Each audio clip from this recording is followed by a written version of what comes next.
नमस्कार, मैं राजन सभी का स्वागत करता हूं अपने प्यारे से यूट्यूब चैनल राजन क्लासेज पे।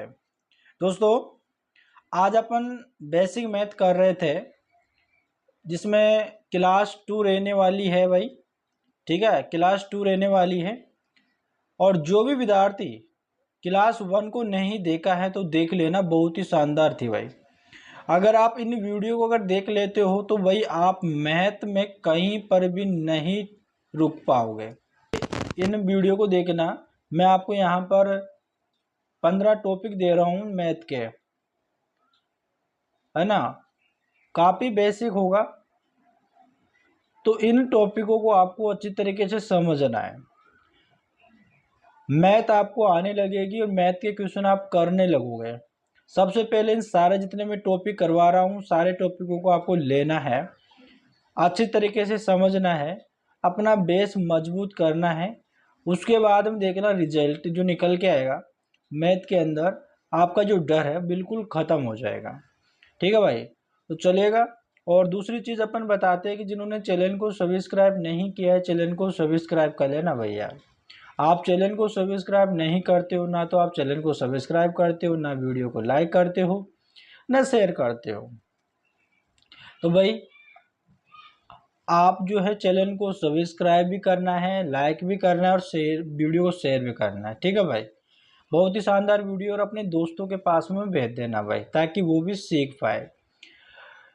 चलेगा, अपन वीडियो को स्टार्ट करते हैं। सबसे पहले दोस्तों अपन लेते हैं साधारण ब्याज। अब साधारण ब्याज दोस्तों एक ऐसा टॉपिक है, अगर मान के चले कि आपके आगे ज़िंदगी में भी बहुत काम आएगा। ठीक है भाई, जैसे कि आप किसी से पैसे उधार ले रहे हो तब भी काम आता है, या फिर आप किसी को पैसे दे रहे हो तब भी काम आता है। ठीक है, साधारण ब्याज जो है आपकी ज़िंदगी भर का एक ऐसा टॉपिक है जो आपके काम आएगा। बटे में यहाँ बटा करना है और बटे में यहाँ पर 100 कर देना है। दोस्तों ये इम्पोर्टेंट है। साधारण ब्याज जो टॉपिक है, साधारण ब्याज का ये फॉर्मूला आपको बहुत काम आएगा। इससे मूलधन भी निकल जाएगा, दर भी निकल जाएगी, समय भी निकल जाएगा। ठीक है, तो इसको आपको याद रखना है। अब दोस्तों यहाँ पर देखिएगा, बात आती है मूलधन क्या होता है, दर क्या होती है, समय क्या होता है। दोस्तों जैसे कि अपन मान लेते हैं कि यहाँ पर किसी ने यहाँ पे अपन मान लेते हैं कि 10,000 रुपये, ठीक है, 10,000 रुपये उधार दिए। ठीक है, आप मान लो कि आपको है ना किसी ने 10,000 रुपये उधार दिया, तो ये तो आप जो मूलधन आप लेकर आए हो। ठीक है, यानी कि जो 10,000 रुपये आप लेकर आए हो, कि आप किसी के पास गए और वहाँ से आपने 10,000 रुपये उधार लेकर आए, तो ये आपका मूलधन हो गया। अब वो आपको ये बात बोलता है कि अगर मैं 10,000 रुपये दे रहा हूँ तो मैं इसको 5% की दर से दूंगा। ठीक है, 5% की दर से दूंगा। ठीक है, 5% की दर से दूंगा। इसका मतलब क्या है दोस्तों, परसेंट का मतलब मैंने बताया था कि 5/100। ठीक है, यहाँ पर इसका मतलब क्या होता है 1/100, तो उसको मैं यहाँ पर लिख सकता हूँ 5/100। यानी कि क्या होगा कि ये जो 5% की दर से जो ले रहा है, 100 रुपये पर 5 रुपये लेगा। दर का मतलब क्या है, 100 रुपये पर 5 रुपये लेगा। जैसे कि अपन दोस्तों गांव में चलता है कि 2 रुपये सैकड़ा का हिसाब से ब्याज लेगा, तो उसका मतलब यही होता है 2%। ठीक है, यानी कि 2% की दर से वो लेगा। यानी कि इसका मतलब हो गया कि 2/100, यानी कि वो लेते हैं कि 100 रुपये पर 2 रुपये लेते हैं। ठीक है ना, इस प्रकार से। तो दर समझ गए, मूलधन समझ गए। समय होता है, समय का मतलब होता है कि भाई कितने समय तक ले रहे हो, 1 साल के लिए ले रहे हो, 2 साल के लिए ले रहे हो, 3 साल के लिए ले रहे हो, 4 साल के लिए ले रहे हो। तो यहाँ पर मान लेते हैं कि ये 2 वर्ष तक आप लेकर आए। अब आपको ये पूछ रहा है कि भाई आप देखो, आपने यहाँ पे जो 10,000 रुपये लेकर आए 5% की दर से 2 वर्ष के लिए। अब यहाँ पर आपसे पूछा कि ब्याज बता दो, कैसे बताओगे ब्याज? देखो, समझते हुए चलना है, ठीक है भाई, जल्दबाजी नहीं करना, जल्दबाजी करोगे तो बिल्कुल भी समझ में नहीं आएगा। अब ब्याज, ब्याज निकाल रहे हैं, सिंपल इंटरेस्ट है, तो यहाँ पर आपका फॉर्मूला क्या है? मूलधन, मूलधन गुणा दर गुणा और गुणा समय, यही है आपका फॉर्मूला ब्याज निकालने का, और बटे में यहाँ पर अपन कर लेते हैं 100, ठीक है। अब देखो, आपको इस फॉर्मूले में रख देना है मूलधन, मूलधन कितना है आपका?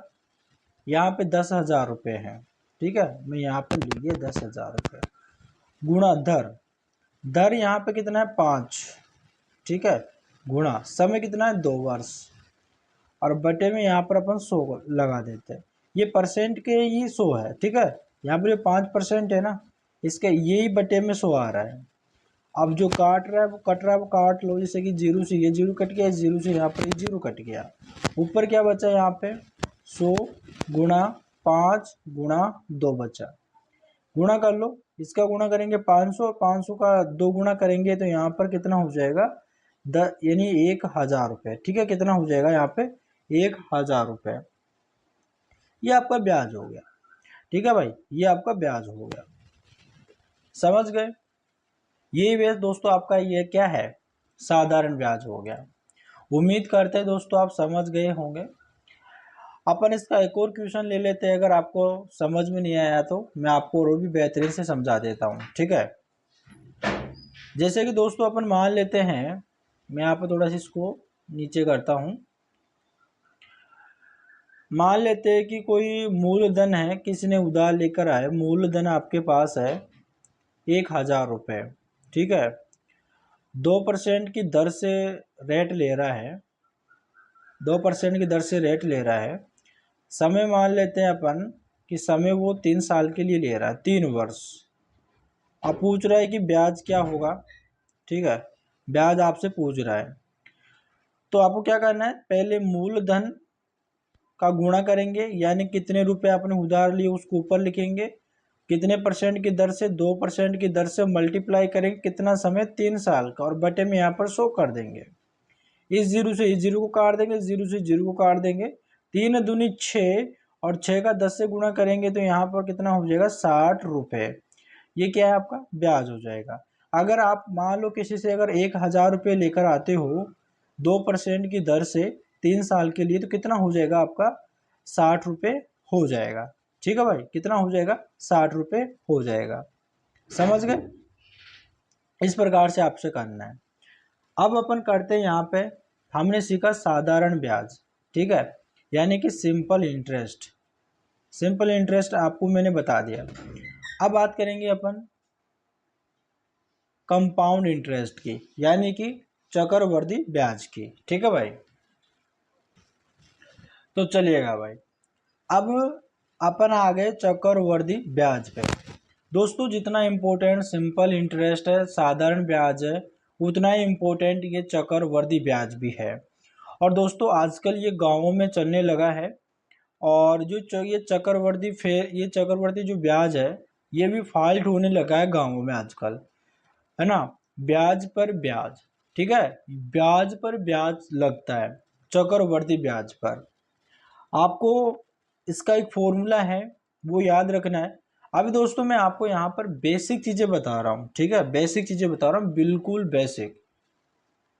आपको अगर बेसिक पता रहेगा ना तो आप आसानी से कर पाओगे, अगर बेसिक पता नहीं रहेगा तो कहाँ से कर पाओगे बताओ, इसलिए मैं बेसिक बता रहा हूँ, ठीक है।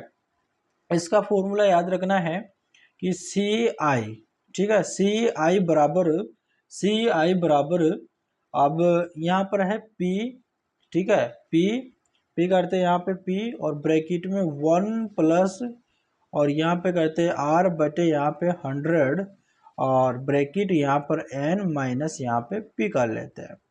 दोस्तों ये फॉर्मूला आपका यानी चक्रवृद्धि ब्याज निकालने का।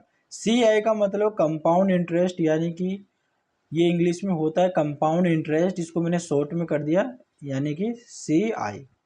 इसका फॉर्मूला होता है यानी कि प्रिंसिपल यानी कि मूलधन मल्टीप्लाई ब्रैकेट 1 प्लस आर यानी रेट बटे 100 अपॉन यहाँ पर जो एन है वो यहाँ पर टाइम को लेकर चलेंगे माइनस पी है। ठीक है। अब दोस्तों मैं यहाँ पर आपको एक क्वेश्चन देता हूँ, जैसे कि यहाँ पर एक क्वेश्चन है, मैं क्वेश्चन यहाँ पर करता हूँ कि जैसे कि मान लेते हैं कि कोई मूलधन है वो कितना रुपए है, यानी कि मूलधन में मान लेता हूँ कि वो मूलधन 10,000 रुपये है। ठीक है, 10,000 रुपये है और दर जो है 5% है। ठीक है, दर जो 5% है, 3 साल का मुझे कंपाउंड इंटरेस्ट चाहिए। ठीक है, 3 साल का लिए यानी 3 वर्ष का चाहिए। ठीक है, 3 वर्ष का चाहिए यानी कि CI, यानी कि मुझे CI चाहिए यानी कि कंपाउंड इंटरेस्ट चाहिए। अब भाई कंपाउंड इंटरेस्ट जो होता है वही वो होता है यानी कि ब्याज पे ब्याज। ठीक है। अब दोस्तों देखो यहाँ पर ये मूलधन है उसका मतलब P है ही, ये दर का मतलब R है ही और समय का मतलब यहाँ पर अपन N मानेंगे। ठीक है, ये समय होगा। अब इस जो यहाँ पर ये मान दे रखा है सभी का मान यहाँ पर इस फॉर्मूले में आपको रख देना है। जैसे कि यहाँ पर ये प्रिंसिपल है तो प्रिंसिपल यहाँ पर कितना है 10,000 रुपये है, यहाँ पर 10,000 रुपये कर देना ब्रैकेट 1 प्लस आर कितना यहाँ पे 5 और बटे में यहाँ पर 100 है। ठीक है, 100 हो गई। अब दोस्तों यहाँ पर आपको क्या करना है, जो समय है वो कितना है, जो समय है वो आपको यहाँ पर कितना दे रखा है भाई, यहाँ पर देखो समय 3 वर्ष का दे रखा है ना, तो यहाँ पर आपको क्या कर देना है पावर 3 कर देना माइनस प्रिंसिपल आपका कितना है, प्रिंसिपल आपका 10,000 रुपये था तो यहाँ पर आपको 10,000 रुपये कर देना है। अब दोस्तों यहाँ पर देखिएगा बराबर यहाँ पर 10,000 है ये आपका, ब्रैकेट पहले इस वाले को सोल्व करना है। तो देखो यहाँ पर 100 एकम 100 में 5 जोड़ते तो कितना हो जाएगा 105 बटे यहाँ पे 100 अपॉन में यहाँ पर 3 और माइनस यहाँ पे 10,000 रुपये। अब दोस्तों इसको काट लो, देखो ये किसके फाड़े से कट जाएगा, यानी कि देखते हैं तो ये 5 के फाड़े से कट जाएगा क्या। ठीक है, देखो 5 दूनी 10 और 5 एकम 5, 5 दूनी 10 और ये यहाँ पर हो गया 20 बार चला गया। ठीक है, देखो यहाँ पे हो गया 10,000 और ब्रैकेट यहाँ पर कितना बचा 21 बटे यहाँ पर 20 इसकी पावर 3 है, माइनस यहाँ पर कितना हो जाएगा 10,000 रुपये। ठीक है, अब यहाँ पर आपको क्या करना है पावर 3 है ना, तो यहाँ पर आपको क्या करना है 10,000। ठीक है, मल्टीप्लाई, ठीक है यहाँ पर मल्टीप्लाई करना है, इसको 3 बार कर देना, पावर 3 है तो 3 बार इनको कर देना है 21 बटे 20। ठीक है, फिर यहाँ पर मल्टीप्लाई करना है। अब दोस्तों यहाँ पर आपको क्या करना है, इसको एक बार एक और मल्टीप्लाई कर देना है यानी कि 21 बटे यहाँ पर 20 कर देना है और यहाँ पर माइनस दे रखा है यहाँ पर 10,000 कर देना है। ठीक है भाई, अब जो यहाँ पर कट रहा है उसको काट लो, जो नहीं कट रहा उसको मत काटो भाई। तो दोस्तों यहाँ पर देखते हैं, देखो यहाँ पे जीरो से यहाँ पर ये जीरो कट जाएगा, इस जीरो से यहाँ पर ये जीरो कट जाएगा, इस जीरो से यहाँ पर ये जीरो कट जाएगा। ठीक है, अब दोस्तों यहाँ पर देखते हैं, यहाँ पर 10 बचा आपके पास में, कितना बचा 10 बचा है।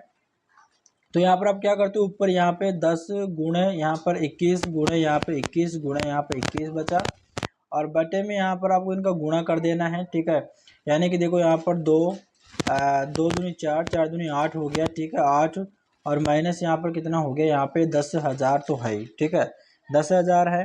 अब दोस्तों यहाँ पर आपको क्या करना है, देखो यहाँ पर काट लो, 2 के पाड़े से कट जाएगा ना, 2 पचे 10 हो जाएगा और 2 चौक 8 हो जाएगा यानी कि 4 बार कट जाएगा। ठीक है, अब यहाँ पर आपको क्या करना है, देखिएगा यहाँ पर देखो 21 जो है ना, 21 का क्यूब देखो 21 जो है ना 3 बार दे रखा है, 21 मल्टीप्लाई 21 मल्टीप्लाई 21, तो यहाँ पर 21 का क्यूब हो गया तो 21 का क्यूब कितना होता है 9261 होता है ना। तो यहाँ पर आपको क्या करना है 9261 को आपको लिख लेना है, 9261 मल्टीप्लाई 5 करना है और बटे में यहाँ पर 4 कर देना है। ठीक है, और माइनस यहाँ पर आपको 100 करना है। ठीक है, यहाँ पे हमने जो किया था, अब देखो यहाँ पर जो है 92 जो यहाँ पर 61 है, 92 61 जो 21 का क्यूब होता है मल्टीप्लाई 5 बटा था और बटे में यहाँ पर 4 था। ठीक है, और माइनस यहाँ पर 10,000 कर रहे थे अपन, चलेगा।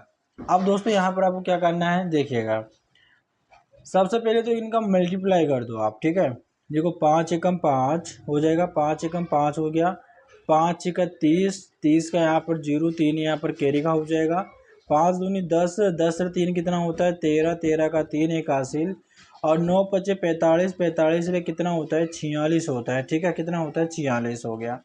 46 और अपोन में यहाँ पर कितना है 4 है, और माइनस यहाँ पर कितना है 10,000 रुपये, ठीक है 10,000 रुपये है। अब दोस्तों यहाँ पर देखो 4 का भाग लगाना है इसके अंदर से ना, जो 46 जो है ना 46,305, इसमें 4 का भाग लगाते हो, इसका भाग लगाएंगे अपन यहाँ पे, तो यहाँ पर देखो कितनी बार जाएगा 4 एकम 4, ठीक है, और यहाँ पर चला जाएगा समथिंग 11, ठीक है 11, 5 और 7, 6 .2, ठीक है इतनी बार चला जाएगा अगर यहाँ पर 46,305 में अगर भाग लगाते हो तो, और माइनस अपन करेंगे 10,000, ठीक है 10,000 माइनस करेंगे ना, तो अब यहाँ पर 11,000 बचा, 11,576 बचा, 11,576 में से अगर 10,000 माइनस करोगे तो यहाँ पर आ जाएगा आपके 1576.2 आ जाएगा, ठीक है इतना आ जाएगा आपका, ये करेक्ट आंसर हो जाएगा, ये आपका CI हो जाएगा, ठीक है ना, यानी कि CI यानी कंपाउंड इंटरेस्ट हो जाएगा, ठीक है। तो दोस्तों ये था आपका जो मैंने अभी बताया था, वो बताया था कंपाउंड इंटरेस्ट, ठीक है। उम्मीद करते दोस्तों आपको समझ में आया है।